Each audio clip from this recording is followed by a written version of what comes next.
Hoy, domingo del Buen Pastor, siempre el cuarto domingo de Pascua, celebramos a Cristo Buen Pastor, pero no vamos a hablar de la figura de Cristo Buen Pastor. Vamos a hablar, ya lo haremos en otras misas, digo que en otras misas hablaremos de la figura de Cristo como Buen Pastor. Hoy vamos a comentar la primera lectura.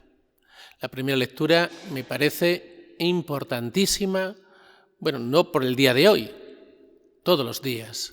En el tiempo de Pascua leemos siempre el libro de los Hechos de los Apóstoles. Y este libro lo vamos leyendo también los días de diario y los domingos.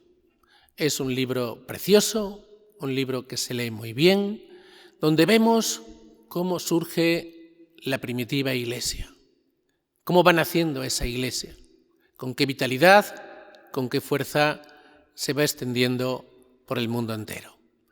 Es un libro que yo creo que nos puede ayudar muchísimo a todos nosotros. Animarnos en estos tiempos, pues que vemos un poquito que la Iglesia ya no tiene la presencia que tenía antes, ¿no? Pues este libro nos viene muy bien para animarnos y para muchas cosas más, ¿no? Vamos a ver qué ejemplo nos da hoy en esta lectura.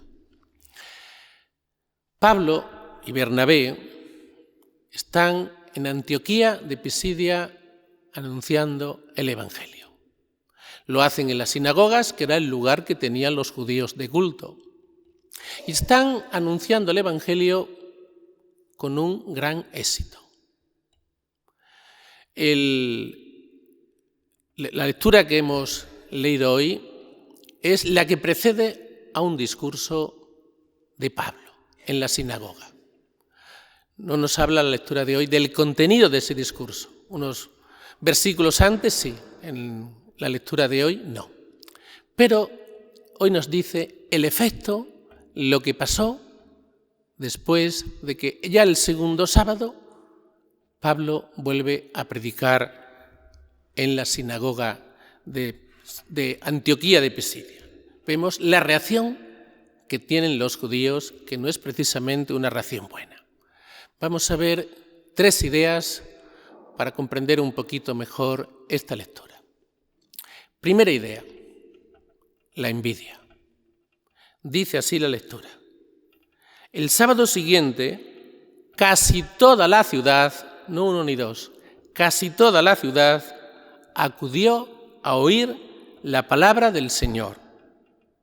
Al ver el gentío, los judíos se llenaron de envidia y respondían con blasfemias a las palabras de Pablo. Ya tenemos ahí la envidia. La envidia es un sentimiento muy dañino, muy dañino. Quizás nosotros no lo consideremos tan dañino porque algunas veces confundimos la envidia con el deseo. Pensamos que la envidia es desear aquellas cosas que tienen otros. Ojalá yo tuviera esto que tiene ese. Eso no es la envidia. Eso es desear algunas cosas, que si son cosas buenas y lo quieres conseguir por fines buenos, puede ser hasta bueno, porque puede ayudarte a superarte, a luchar, a crecer. Ese sentimiento y ese deseo puede ser hasta bueno. Pero es que la envidia no es eso. La envidia es sentir pena y tristeza por el bien de los demás.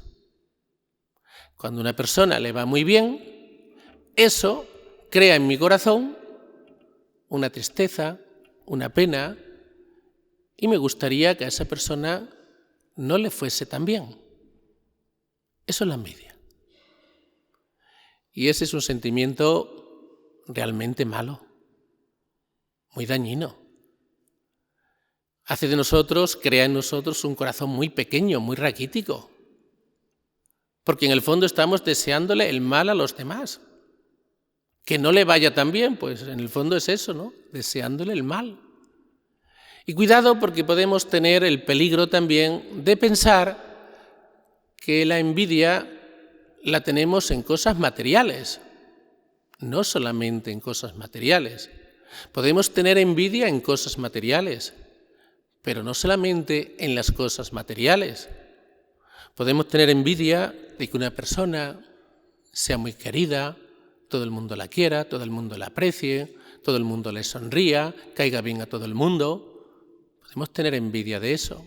Podemos tener envidia también de una persona que sea muy exitosa, que todo lo que intenta en la vida todo lo consigue, con gran éxito, porque una persona inteligente, por lo que sea. Podemos tener envidia de una persona que es generosa. ¿Cuántas veces no hemos escuchado de personas que son generosas, que trabajan por los demás y lo hacen desinteresadamente y algunos dicen, algo sacará a cambio? ¿Qué hay ahí detrás? Pues en el fondo hay envidia. ¿Por qué vas a pensar que algo sacará a cambio? Hay muchas personas en el mundo que hacen muchas cosas desinteresadamente por los demás. Pero muchas veces desprestigiamos a esas personas que hacen eso desinteresadamente. O personas que tienen un liderazgo muy grande, que la gente les sigue, que todo lo que intentan, que todo lo que organizan, les sale bien, les sale adelante, la gente les responde. Eso también suscita mucha envidia. Una persona entregada también suscita mucha envidia.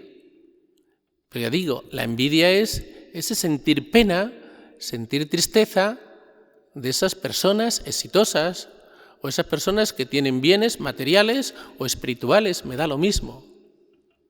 Este sentimiento es un sentimiento muy dañino y no tiene nada de cristiano. Un cristiano tendrá que alegrarse por el bien de los demás, tendrá que alegrarse porque el mundo vaya mejor, porque las personas vayan mejor.